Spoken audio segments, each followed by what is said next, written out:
আসসালামু আলাইকুম। সৌদি আরবের ম্যান পাওয়ার এখনো যারা হাতে পান নাই, আজকের এই ভিডিওটা শুধু তাদের জন্য। আজকের এই ভিডিওটা শুধু তারাই দেখবেন যারা এখনো ম্যান পাওয়ার হাতে পান নাই। আর কিসের জন্য হাতে পান নাই আজকের এই ভিডিওতে আমি আপনার সাথে শেয়ার করব। আপনি আমার ইউটিউব চ্যানেলে নতুন হলে অবশ্যই আমার ইউটিউব চ্যানেলটা সাবস্ক্রাইব করে রাখতে পারেন।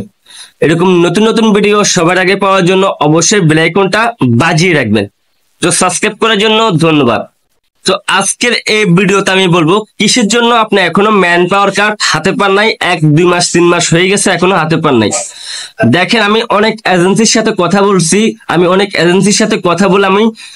যতটুকু জানছি আজকে আপনার সাথে আমি ততটুকু শেয়ার করব। আমি কিছু এজেন্সির সাথে কথা বলছি, আমি বলছি যে অনেকে এখনো ম্যান পাওয়ার কার্ড হাতে পায় নাই কেন।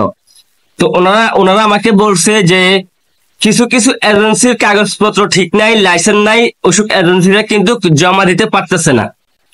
ওসব এজেন্সি জমা হইতেছে না, যেসব এজেন্সির লাইসেন্স নাই, তারপরে কাগজপত্র নাই, তারা ব্লক খাইছে, তাদের ব্লক আছে। ওসব এজেন্সি কিন্তু ম্যান পাওয়ার ফাইল জমা দিতে পারতেছে না। তো অবশ্যই এটা কিন্তু গুরুত্বপূর্ণ একটা কথা। আপনি যদি ওসব এজেন্সির আন্ডারে পড়ে থাকেন তাহলে কিন্তু আপনারাও কিন্তু ম্যান পাওয়ার কার্ড হবে না। ডাইরেক্ট কথা, আপনারও ম্যান পাওয়ার কার্ড হবে না যদি আপনি ওসব এজেন্সির আন্ডারে পড়ে থাকেন। অনেক এজেন্সি আছে লাইসেন্স নাই, তারপরে কাগজপত্র ঠিক নেই, তাদের মানে কোনো ম্যান পাওয়ার কার্ড হবেই না তাদের। আর যেসব এজেন্সির কাগজপত্র আছে, লাইসেন্স আছে, ওসব এজেন্সির সাথে আপনারা কন্ট্যাক্ট করেন। মানে টাকা বেশি গেলেও আপনারা লাইসেন্সটা করে ম্যান পাওয়ারটা করে ফেলান। বুঝতে পারছেন? টাকা বেশি গেলেও ম্যান পাওয়ারটা করার চেষ্টা করে ফেলান। আপনারা তাদের সাথে কন্ট্যাক্ট করেন। যে অবশ্যই তারপর আপনার এজেন্সির সাথে কথা বলবেন, আপনার এজেন্সি কি বলে আপনি শুনবেন। তো অবশ্যই বুঝতে পারছেন নতুন আপডেট।